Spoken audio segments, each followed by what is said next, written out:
가나안 여러 민족의 도시 국가를 이루는 왕들이 여리고성과 아이성이 차례로 정복당했다는 소식을 들었습니다. 그리고 그들은 동맹을 맺죠. 이스라엘과 여호수아를 맞서서 싸우자 결정을 합니다. 우리가 앞서 2장에서 보면 요단 동편에서 하나님께서 행하신 일을 듣고 가나안 땅 주민들이 간담이 녹았다, 그런 것을 기록을 보았죠. 그리고 바로 앞에 5장에서도 범람하는 요단강을 하나님께서 말리시고 마른 땅을 건너게 하셨다는 그러한 소문을 가나안 땅 주민들이 듣고 마음이 높고 정신을 잃을 정도였다라는 기록도 보았습니다. 그런데 이 6장과 이 8장의 기적 같은 여리고성 승리, 그리고 아이성 승리에도 불구하고 이 가나안 땅 왕들과 이 도시국가의 주민들이 오히려 맞서 싸우기로 동맹을 맺고 이스라엘에게 덤벼듭니다. 앞서 이렇게 간담이 높고 정신을 잃고 마음이 녹아버린 그런 모습과 이제 이렇게 이들이 동맹을 맺고 힘을 결집해서 싸우겠다라고 덤벼드는 이 두 모습이 어떻게 이렇게 드러나게 된 것인가? 어떻게 이런 차이가 발생한 것인가? 사실 그러한 사건의 그 중간에 무엇이 있냐면 7장 사건이 있는 겁니다. 이스라엘 공동체 안에 벌어진 아간의 불순종 사건 때문입니다. 이 하나님의 언약 백성 안에서 일어나는 불순종의 일은 그 당사자나 가정만의 문제가 아니라 하나님의 언약 백성 공동체 전체에 부정적인 영향을 미칠 뿐만 아니라 더 나아가서 적들에게는 이제 그들에 대한 두려움을 이제 반감시키고 오히려 저들과 싸워볼만 하구나, 이렇게 빌미를 제공했던 것이죠. 하나님께서 행하신 일을 들었을 때는 간담이 높고 마음을 정신을 잃을 정도로 자신들이 다 죽었구나 생각을 했을 텐데 그들 안에서 자중질환이 일어난 거죠. 말하자면 오히려 하나님께서 그 백성들 안에 하나님께서 행하신 일들을 들어보니까 그들이 오히려 그럴 정도라면 그런 사람들과 싸워도 우리가 이겨볼만 하겠다, 이런 빌미를 제공했던 것이죠. 그러니까 그런 점에서 이 아간의 불순종과 죄는 그 자신과 또 그 가족이 멸절을 당할 뿐만 아니라 이스라엘 공동체 전체에게도 사실 치명적인 그러한 영향을 미쳤던 것입니다. 하나님의 언약 백성의 공동체인 교회도 마찬가지입니다. 하나님 한 마음으로 성령께서 하나 되게 하신 것을 힘써 지키라 하시는 신약성경의 말씀도 같은 맥락이죠. 한 마음으로 여호와를 경외하고 또한 이런 점에 있어서 우리 교회 올해 표의 말씀처럼 발전을 이루어 나타내는 모습을 갖고자 하는 뜻은 참으로 중요하다 할 수 있습니다. 우리가 잘 되고 우리가 성공하자라는 차원이 아니라 하나님을 경외하는 표현이요, 또한 그것이 하나님의 뜻을 따르는 점에 있어서도 그렇다는 것이죠. 그리고 실질적으로 그러한 결과들은 공동체 전체에게 영향을 미치기 때문에 그렇습니다. 하나님 나라를 증거하는 마을교회가 되도록 힘쓰자라고 하는데 어느 한 사람이라도 그게 뭐가 중요해? 이런 식으로 부정적으로 말한다거나 또 서로를 비판하고 또 부정적인 말을 일삼고 복음에 거스리는 언행을 서슴없이 한다면 그게 바로 아간이 하는 그러한 불순종이 반복되는 셈이죠. 그 일로 인해서 자신도 하나님의 복을 잃을 뿐만 아니라 적들에게 싸울 용기를 주는 꼴이 되는 것입니다. 공동체에게도 부정적인 영향을 미치겠죠. 그런 점에서 우리가 다 불의의 병기가 되지 말아야 합니다. 사단이 이용하기 딱 좋은 그런 사람이 되지 말아야 하는 것이죠. 오히려 우리 자신을 의의 병기로 하나님이 기뻐하시고 또 공동체에게도 유익을 주는 그러한 의의 병기가 되고자 힘써야 할 것입니다. 그런 점에서 우리가 함께 하나님의 뜻을 따르고 또한 하나님의 복음을 자랑하고 또 하나님께서 공동체에게 주신 그러한 사명을 따라서 서로를 존중하고 배려하고 긍정적인 말 또 자원하여 순종하는 그러한 삶의 모습들을 나타내고자 힘쓰는 것은 하나님이 기뻐하시는 모습이라 믿습니다. 그런데 이렇게 이 가나안의 이 지역, 이 도시의 국가들의 왕들이 이제 연맹을 맺고 이스라엘과 싸우려고 하죠. 그런데 우리가 오늘 본문에서 주목할 점은 그 가운데 히위 족속이 있는데 그 히위 족속 가운데 한 성읍이 기브온 성입니다. 이 기브온 성 주민들만은 이 동맹에 참가하지 않죠. 기브온 사람들은 여호와께서 이 여리고와 아이 성에서 행한 일들을 들었습니다. 근데 기브온 사람들이 그 소식을 아마 빨리 들었을 거예요. 왜냐하면 이 여리고나 아이 성에서 불과 한 10km 정도밖에 떨어지지 않은 곳입니다. 그런 가까운 곳에 있기 때문에 그 여리고성과 아이성에 일어난 일을 누구보다 더 잘 알았겠죠. 더군다나 이들 역시도 이집트에서 하나님께서 행하신 모든 일, 그리고 요단강 동편에 있는 아모리 사람의 두 왕, 곧 헤스본 왕 시온과 아스다라에서 있는 바산 왕 옥에게 행하신 그 모든 일을 들었다라고 오늘 본문에 말하고 있죠.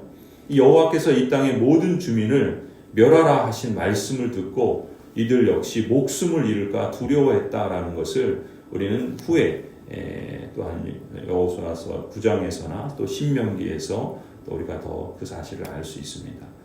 그런 점에서 이 기브온 사람들은 자신들이 결코 이 하나님이라고 하는 신, 그리고 그 신의 언약 백성들을 이길 수 없다라는 것을 인정합니다.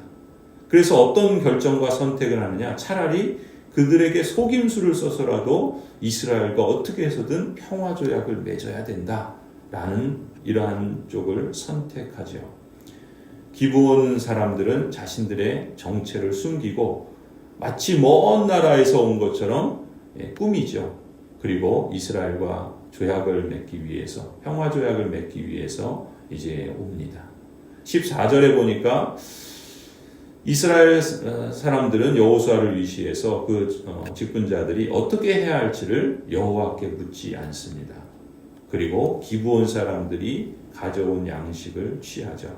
그리고 15절에 여호수아는 기브온 사람들과 평화조약을 맺고 그들을 살려준다는 조약을, 또 회중의 지도자들은, 직분자들은 그 조약을 지키기로 엄숙히 맹세를 하죠. 내일 본문에서 우리가 보겠지만 불과 사흘밖에 안 돼서 이들의 정체를 알게 되죠. 아주 가까이에 있는 히위 족속의 사람들이라는 것을 확인하게 됩니다. 하지만 이미 평화의 조약을 맺었죠. 그러한 조약을 어긴다면 오히려 이스라엘에게 하나님의 진노가 임하리라는 것을 알았기 때문에 기브온 주민들을 살려주기로 하지 않습니까? 이 27절에 보면은 여호수아는 이 기브온 사람들을 이스라엘 회중을 섬기고 여호와의 제단을 돌보는 종으로 삼아서 나무를 베고 또 성막에서 돕는 그러한 종으로서 나무를 베고 물을 깃는 일을 맡게 하죠. 이 일은 하나님의 집에서 말하자면 예배하는 일, 제사하는 일에 수종드는 봉사자들로 돕도록 그렇게 일을 맡겼던 것입니다. 이렇게 기브온 사람들은 이 평화조약을 맺은 이후에 하나님의 언약 백성들과 평화롭게 함께 살아가게 되죠. 그리고 이후에 성경에서 보면 이스라엘 역사에서 이 기브온 사람들이 변절했다라고 하는 기록은 없습니다. 하나님의 언약 백성들도 수도 없이 변절하죠. 하나님의 뜻을 거스리고 언약을 깨뜨리는데 이 기브온 사람들은 비록 속임수로 자신들이 죽을 걸 알고 오히려 속임수를 써서 평화조약을 맺었는데 그들도 그 조약을, 일종의 언약을 깨뜨리지 않았다라는 것입니다. 오히려 그런 점에서 이 기브온 사람들은 이제 성경의 후대의 기록들을 보면 하나님의 언약 백성의 일부로 간주가 됩니다. 그리고 언약적 축복을 누리는 그러한 사람들이 된 것을 우리가 확인하게 돼요.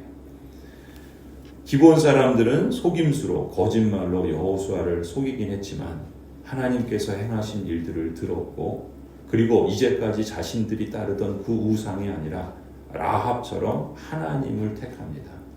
그래서 그들의 생명을 보존하게 되죠.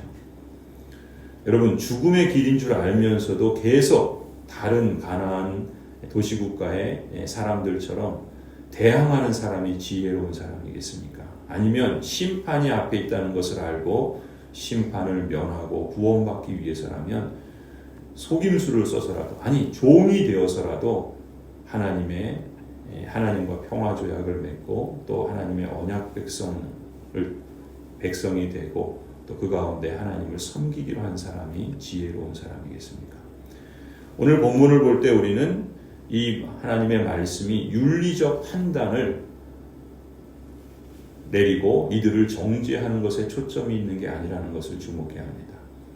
예수 그리스도께서도 이러한 비유로 말씀하시죠. 주인에게 곧 해고당할 것을 의식한 한 종이 어떻게 합니까? 주인의 재물로 사람들에게 선심을 쓰죠. 그래서 사람들을 사고 친구들을 사귄 비유 이야기를 하십니다. 그때 예수님의 비유의 핵심은 그 해고당하는 그 종의 윤리적 판단을 내려서 그를 정죄하는 데 초점이 있었던 것이 아니라 오히려 예수님은 이 종을 지혜로운 사람이라고 말씀하셨죠. 어떤 점에서 지혜로운 사람인가? 심판의 두려움을 알았던 것입니다. 그리고 그 심판을 면하고 구원을 받고자 하는 간절함이 그에게 있었다라는 점을 지혜로 표현하고 있었던 것이죠. 하나님이 기뻐하실 것이 무엇인가를 최우선순위에 두는 것은 참으로 지혜로운 것입니다. 하나님의 백성이 되는 것보다 귀하고 앞서는 것은 없습니다.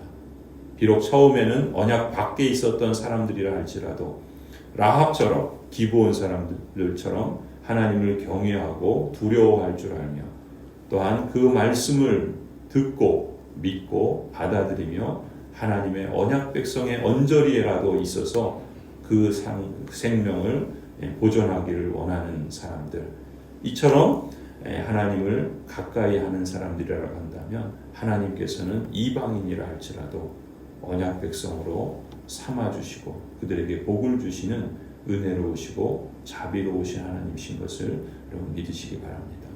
우리도 다 라합이나 이 기브온 사람들처럼 본래 이방인들입니다.